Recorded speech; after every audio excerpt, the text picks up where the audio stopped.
இந்த வீடியோவில் வந்து இப்போ எதை பற்றி பேச போகிறோம்னா எழுத்தாளர் தனுஷ்கோடி ராமசாமி நினைவு சிறுகதை போட்டி. ஸோ ஒரு சிறுகதை போட்டியை பற்றி தான் வந்து இந்த வீடியோவில் வந்து நம்ம சொல்ல போகிறோம்.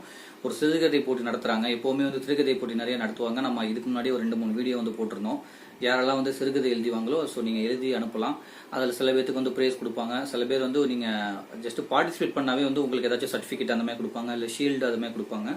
அது அடுத்தடுத்து உங்களை எழுதுறதுக்கு வந்து இன்னும் கொஞ்சம் வந்து உங்களை மோட்டிவேட் பண்ணும். இப்போவுமே அதே மாதிரி எழுத்தாளர் தனுஷ்கோடி ராமசாமி நினைவு சிறுகதை போட்டி அப்படின்னு சொல்லி ஒரு இன்ஃபர்மேஷன் வந்து வந்திருக்கு. அதோட கடைசி நாள் வந்து 15 3வது மாதம் 15 தான் அனுப்பணும்.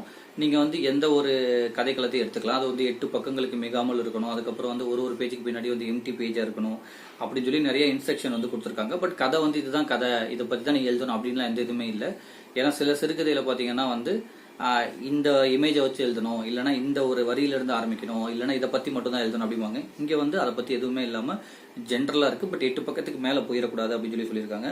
ஃபர்ஸ்ட் ப்ரைஸ் வந்து 10,000, செகண்ட் ப்ரைஸ் வந்து 5,000, மூன்றாவது ப்ரைஸ் வந்து 3,000 அப்படின்னு சொல்லி போட்டிருக்காங்க. 2 பேத்துக்கு வந்து ஆறுதல் ப்ரைஸ்ன்னு சொல்லிட்டு. ஸோ நீங்கள் கதை எழுதுகிற ஆர்வம் இருக்கவங்க, இல்லை வந்து நிறைய எழுதிக்கிட்டு இருந்தீங்க அப்படின்னா இதை நீங்கள் யூஸ் பண்ணிக்கோங்க. நான் இந்த இமேஜையுமே நான் அப்லோட் பண்ணுறேன். அது மாதிரி வந்து நீங்கள் வந்து இதை பிரிண்ட் அவுட் எடுத்து தான் அனுப்பணும் அப்படின்றதெல்லாம் இல்லை. ஸோ இதில் வந்து உங்களுக்கு நீங்கள் ஜிமெயில் கூட அனுப்பிச்சிக்கலாம். அப்போ நீங்கள் பிரிண்ட் அவுட் அனுப்புறமா இருந்தால் அதோட அட்ரஸ் இங்கே எல்லா இன்ஃபர்மேஷனுமே இதில் கொடுத்துருக்காங்க. நான் எல்லாத்தையுமே இந்த வீடியோவில் வந்து அந்த இமேஜையுமே நான் அப்லோட் பண்ணுறேன். உங்களுக்கு வந்து சிறுகதை எழுதணும் அப்படின்னு சொல்லி ஒரு ஐடியா இருந்துச்சு, இல்லை நம்ம சும்மா ட்ரை பண்ணலாம் அப்படின்ட்டு இருந்தாலும் நீங்கள் எழுதுங்க. நான் இதுக்கு முன்னாடியே வந்து நான் சொல்லியிருப்பேன்.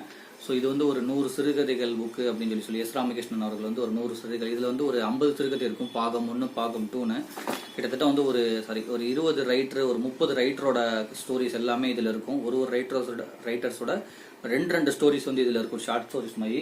ஸோ இதில் இந்த பாகம் 1 பாகம் 2, ஸோ இந்த 2 புக்கை படித்தாலே உங்களுக்கு வந்து சிறுகதை எப்படி எழுதணும் அப்படின்ற ஒரு நாலேஜ் வரும். இன்னொன்று, இந்த புக்கை படிக்கிறது மூலயமா நீங்கள் வந்து இப்போ அதில் வந்து ஒரு 50 ரைட்டர்ஸ், 50 எழுத்தாளர்கள் கதையை படிப்பீங்க. அதில் வந்து எந்த எழுத்தாளர் கதை உங்களுக்கு பிடிச்சிருக்கோ அவங்களோட புக்கை வந்து தொடர்ந்து வாங்கி படிப்பீங்க. அதுவுமே ஒரு காரணம் இந்த புக்கை படிக்கிறதுக்கு. இதை வந்து எஸ்ரா அவர்களே வந்து ஒரு வீடியோவில் வந்து சொல்லியிருப்பாங்க. நீங்கள் இந்த புக்கை படிக்கிறதுனால இவ்வளோ இது இருக்குன்னு. இன்னொன்று, இந்த புக்கை படித்தாலும் சிறுகதை பற்றி உங்களுக்கு ஒரு ஐடியா வந்துடும். புதுக்கோட்டை தமிழ் சங்கம் நடத்தும் இலக்கிய விருதுகள் 2025 2ஆம் ஆண்டு இலக்கிய விருதுகள் மொத்த பரிசு தொகை 1 லட்சம் போட்டிருக்கு. ஸோ இதுக்கு வந்து நீங்கள் இதுக்கு முன்னாடி மரபு கவிதை, புதுக்கவிதை, ஹைக்கூ கவிதை, சிறுகதை, நாவல், சிறார் இலக்கியம், கட்டுரை, சமூகம் மற்றும் வரலாறு பற்றிய கட்டுரை, கலை, இலக்கியம், தன்னம்பிக்கை பற்றிய கட்டுரை, மொழிபெயர்ப்பு நூல், சிறுகதையார் நாவல், சிறந்த சிற்றிதழ். ஸோ இந்த மாதிரி வந்து இவ்வளோ கேட்டகரியில் வந்து நீங்கள் ஏதாச்சும் வந்து 2024 ஏதாச்சும் நீங்கள் எழுதியிருந்தா அதை நீங்கள் வந்து இந்த அட்ரஸுக்கு அனுப்பிச்சு வைக்கணும். நூல்கள் அனுப்ப வேண்டிய முகவரின்னு சொல்லி அவங்களே வந்து புதுக்கோட்டை அட்ரஸ்லாம் போட்டிருக்காங்க. நூல்கள் வந்து 2024 வெளிவந்ததாக இருக்கணும், முதல் பதிப்பாக இருக்கணும். 3 பிரதிகளை வந்து நீங்கள் அனுப்பிச்சு விடணும். அப்போ தான் அவங்க வந்து படித்து பார்ப்பாங்க. நூல்கள் வந்து சேர வேண்டிய நாள் 5ஆம் தேதி 4வது மாதம் 2025 அப்படின்னு சொல்லி நிறைய போட்டிருக்காங்க. கிட்டத்தட்ட வந்து 1 லட்சம் ரூபா பரிசு வரையும் போட்டிருக்காங்க. ஸோ நீங்கள் 2024 இந்த மரபு கவிதை, புதுக்கவிதை, ஹைக்கூ கவிதை, சிறுகதை, நாவல், சிறார் இலக்கியம் இதுலேருந்து ஏதாச்சும் ஒன்று எழுதிருந்தீங்கன்னா அதை வந்து நீங்கள் அவங்களுக்கு அனுப்பிச்சு வைக்கலாம். அவங்க அதை பார்த்துட்டு அவங்க வந்து அதுக்கு வந்து பிரைஸ் கொடுக்குறாங்க. கிட்டத்தட்ட வந்து 1 லட்சம் ரூபா வரை கொடுக்குறாங்க. இது யார் நடத்துறாங்கன்னா புதுக்கோட்டை தமிழ் சங்கம், அரமணச்சம்பல் சீனு சின்னப்பா அவங்க பேரில் தான் வந்து 2வது இலக்கிய விருதுகள் 2025 பண்ணுறாங்க. இந்த இமேஜையுமே நான் அப்லோட் பண்ணுறேன். லாஸ்ட் இயரில் வந்து யாராச்சும் இந்த மாதிரி ஒரு பிரிவுகளில் வந்து நீங்கள் புக் எழுதிருந்தீங்களோ இல்லை கவிதை எழுதிருந்தீங்கன்னா இதை நீங்கள் வந்து நாமினேட் பண்ணலாம்.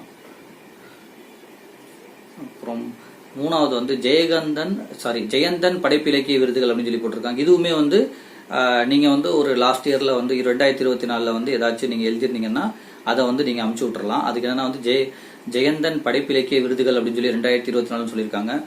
உங்களோட நீங்கள் என்ன எழுதிருக்கீங்களோ அதோட பேர், அப்புறம் அதோட வகை, அது வந்து நாவலா இல்லை சிறுகதையா இல்லை கவிதையான, நூலாசிரியர் பெயர், 2024 வந்து வெளிவந்த மாதம், அந்த படைப்போட சுருக்கம், அதெல்லாம் என்னன்னு சொல்லி இந்த இன்ஃபர்மேஷன்லாம் வந்து ஒரு ஜிமெயிலுக்கு அனுப்பிச்சு விடுங்க. இல்லைன்னா அட்ரஸுக்கு அனுப்பிச்சாலும் ஓகே அப்படின்னு சொல்லி போட்டிருக்காங்க. இதுக்கு என்ன ப்ரைஸ்னா மொத்தம் வந்து பரிசு தொகை நாவல், சிறுகதை, கவிதம், நாடகம் என ஒவ்வொரு பிரிவிற்கும் 10,000 என மொத்தம் 40,000. பரிந்துரைகள் வந்து சேர கடைசி நாள் 31/3/2025. ஸோ 3ஆம் மாதம் 31ஆம் தேதி தான் வந்து கடைசி.